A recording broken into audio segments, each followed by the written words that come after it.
मुख्यमंत्री नीतीश कुमार यात्रा पे जा रहे लालू जी। अच्छा जा रहे हैं तो अभी तो नैन सेकने जा रहे हैं। नीतीश कुमार दावा कर रहे हैं कि 225 सीट जीतेंगे एनडीए। अरे पहले आँख सेके ना अपना, जा रहे हैं आँख से।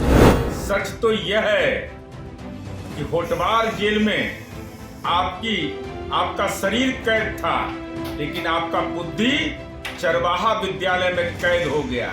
लालू प्रसाद यादव जी अपने जिंदगी के अंतिम मुकाम पर पहुंचे हुए हैं और अब उनका तन भी काम नहीं कर रहा है और मस्तिष्क भी काम नहीं कर रहा है। राजद के राष्ट्रीय अध्यक्ष सजायाफ्ता भ्रष्टाचारी मानसिकता के लोग का बयान जनता गंभीरता से नहीं लेती है। पहले तो हम लोग ये समझते थे कि वो शारीरिक रूप से बीमार है, वो मानसिक रूप से बीमार हो गए हैं। उनको अब कोइलवर में इलाज कराने की आवश्यकता है। ये जो लालू जी बोल रहे हैं ये बहुत ही गलत है। हमको तो लगता है कि बुढ़ापा में सठिया गए हैं।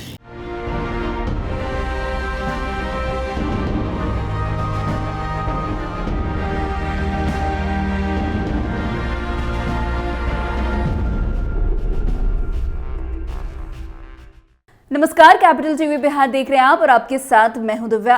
बिहार के मुख्यमंत्री नीतीश कुमार की महिला संवाद यात्रा पर आरजेडी प्रमुख लालू प्रसाद यादव के द्वारा दिए गए बयान को लेकर सियासत गर्मा गई है।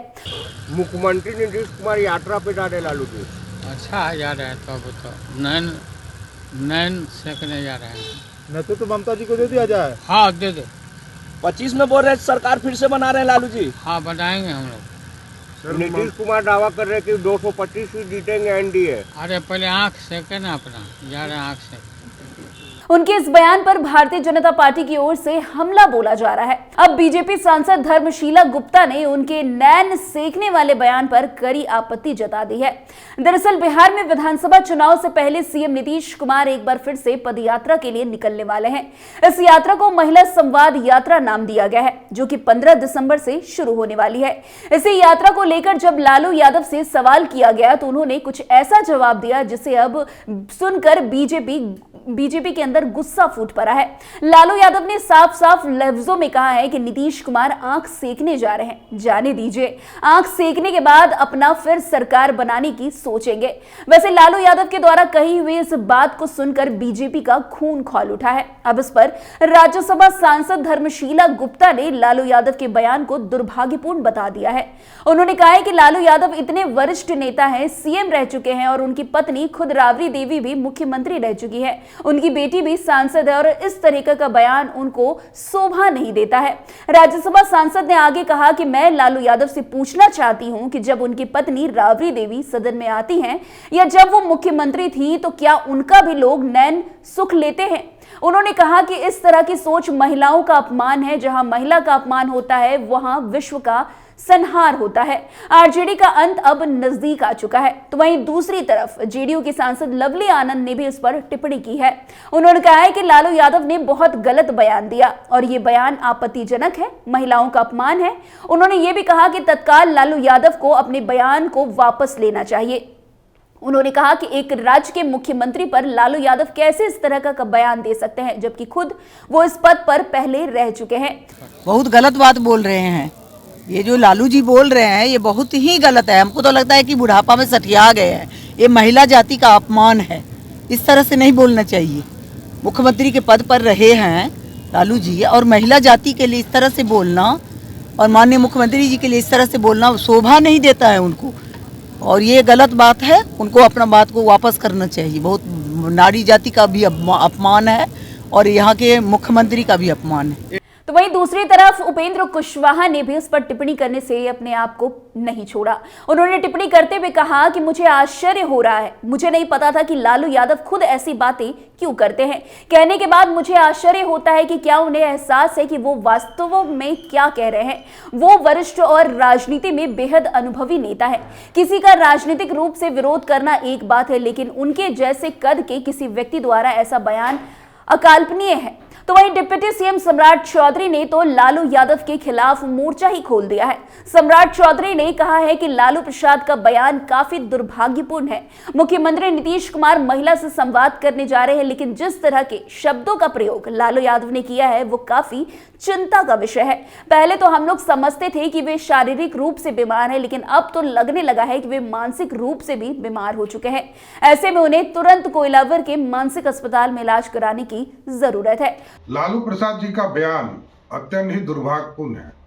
बिहार के लोकप्रिय मुख्यमंत्री नीतीश कुमार जी महिला से संवाद करने जा रहे हैं और जिस तरह का शब्दों का प्रयोग लालू प्रसाद जी ने किया है, ये बड़ा ही चिंता का विषय है कि पहले तो हम लोग ये समझते थे कि वो शारीरिक रूप से बीमार है, वो मानसिक रूप से बीमार हो गए हैं, उनको अब कोइलवर में इलाज कराने की आवश्यकता है। तो वहीं विजय कुमार सिन्हा कैसे पीछे रह सकते थे। विजय कुमार सिन्हा ने कहा कि बिहार को अपमानित करने वाले और बिहार की चरित्र को धूमिल करने वाले लालू प्रसाद यादव अब बिहार को बख्श दीजिए।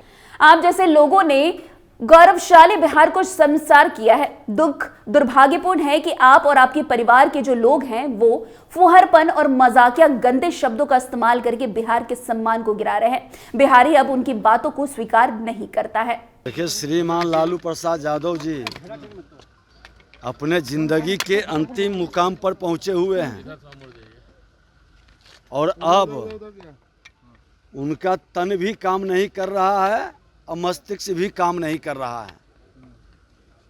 और जिस फुहरपन के कारण बिहारी को कलंकित और बदनाम किए, बिहारी शब्द को गाली बना दिए, अंतिम जाते जाते फिर से वही राह पर बढ़ रहे हैं। संवैधानिक पद का सम्मान करना चाहिए, वो भी संवैधानिक पद पर रहे हैं और इस तरह की बात करना कहीं न कहीं उस पद की गरिमा को गिराना है। और इस तरह का संवैधानिक पद पर बैठा व्यक्ति, राजद के राष्ट्रीय अध्यक्ष, सजायाफ्ता भ्रष्टाचारी मानसिकता के लोग का बयान जनता गंभीरता से नहीं लेती है। तो वहीं भाजपा प्रदेश अध्यक्ष दिलीप जायसवाल ने कहा कि लालू प्रसाद यादव महिला का अपमान कर रहे हैं। वो क्या बोलते हैं, क्या सोचते हैं, हम लोग उनकी बातों को सीरियसली नहीं लेते हैं। राज्य सुप्रीमो लालू प्रसाद यादव के बयान पर जेडीयू प्रवक्ता नीरज कुमार ने भी पलटवार करते हुए कहा कि लालू यादव कांग्रेस को आंख दिखाइए। नीतीश कुमार पर आंख दिखाने की हिम्मत कैसे कर दी आपने। सच तो यह है कि होटवार जेल में केवल आपका शरीर बंद था, लेकिन आपकी बुद्धि तो चरवाहा विद्यालय में बंद रह गई है। जी, कांग्रेस को अपनी आंख दिखाइए। नीतीश कुमार जी की ओर आंख दिखाने का हिम्मत आपने कैसे कर दिया। सच तो यह है कि होटवार जेल में आपका शरीर कैद था, लेकिन आपका बुद्धि चरवाहा विद्यालय में कैद हो गया। खैर, अब थोड़ा आपको पीछे लेकर चलते हैं। नीतीश कुमार ने विधानसभा के अंदर एक राजद के विधायक को लेकर कुछ बयानबाजी की थी, जिस पर पूरे राजद ने नीतीश कुमार को खरी खोटी सुनाई थी और मर्यादा में रहने तक की बात कह दी थी। आपको थोड़ा विस्तार से बताते हैं। दरअसल मुख्यमंत्री नीतीश कुमार ने राजद के एक महिला विधायक को अगर महीने की बात करें तो बीते महीने फटकार लगाते हुए कहा था कि महिला हो तुम समझती नहीं हो। इन लोगों ने महिलाओं को कभी आगे नहीं बढ़ने दिया। राजद के समय महिलाओं को कभी बोलने की इजाजत नहीं दी गई, कभी राजद ने महिलाओं को आगे नहीं बढ़ाया। इस टिप्पणी के बाद नीतीश कुमार की काफी आलोचनाएं की गई थी, लेकिन अब जब खुद आलोचना करने वाले ही आलोचक बन गए हैं तो फिर आप क्या कहेंगे। अब कहां है राजद? अब क्यों तेजस्वी यादव खामोश है? तेजस्वी यादव जो हमेशा महिलाओं को लेकर आवाज उठाते हैं, आज बिल्कुल चुप है। वैसे आपको बता दें कि सीएम नीतीश कुमार 15 दिसंबर से बिहार में यात्रा पर निकलने वाले हैं। यात्रा का नाम महिला संवाद यात्रा है। अगले साल होने वाले विधानसभा चुनाव के मद्देनजर यात्रा काफी अहम मानी जा रही है। इस यात्रा में नीतीश महिलाओं से संवाद करेंगे, महिलाओं के लिए चलाई जा रही सरकारी योजनाओं की समीक्षा करेंगे, महिलाओं को कितना लाभ हो रहा है इसका भी फीडबैक लेंगे, महिलाओं की समस्याओं को सुनेंगे, चुनाव को देखते हुए महिला वोटरों को साधने की कोशिश भी करेंगे। वैसे यात्रा के दौरान महिलाओं के कल्याण के लिए सीएम नीतीश कुमार बड़े फैसले भी ले सकते हैं, ये बातें कही जा रही है। वैसे नीतीश कुमार की बिहार में ये 15वीं यात्रा होगी। नीतीश 2005 से मुख्यमंत्री हैं, तब से अब तक कुल 14 यात्रा कर चुके हैं। 15 दिसंबर से शुरू होने वाली यात्रा सरकारी स्तर पर तैयारियां इसकी शुरू हो चुकी है। यात्रा से जुड़े जिलों के 5-5 गांवों की जानकारी जुटाई जा रही है। लेकिन नीतीश कुमार की यात्रा से पहले ही लालू यादव ने कुछ ऐसी बातें कह दी जिसे सुनकर बीजेपी बौखला गई है। खैर, सबसे सोचने वाली बात यह है कि राजद के द्वारा इस पर अभी तक कोई भी प्रतिक्रिया सामने नहीं आई है, जिसे बीजेपी के नेता और बोलने पर मजबूर हो गए हैं। वैसे तेजस्वी यादव लगातार महिलाओं के हक में बात करते हैं, लेकिन अभी तेजस्वी यादव बिल्कुल चुप है। ये सोचने वाली बात है। खैर, अब देखना दिलचस्प होगा कि लालू यादव ने जिस तरीके की बयानबाजी की है नीतीश कुमार की यात्रा को लेकर, उस पर राजद के द्वारा या लालू यादव के द्वारा कुछ प्रतिक्रिया सामने आती है या नहीं। तो फिलहाल इस खबर में आज के लिए बस इतना ही। अन्य खबरों में हमारे साथ ऐसे आगे बने रहें और देखते रहिए। तब तक के लिए कैपिटल टीवी बिहार। धन्यवाद।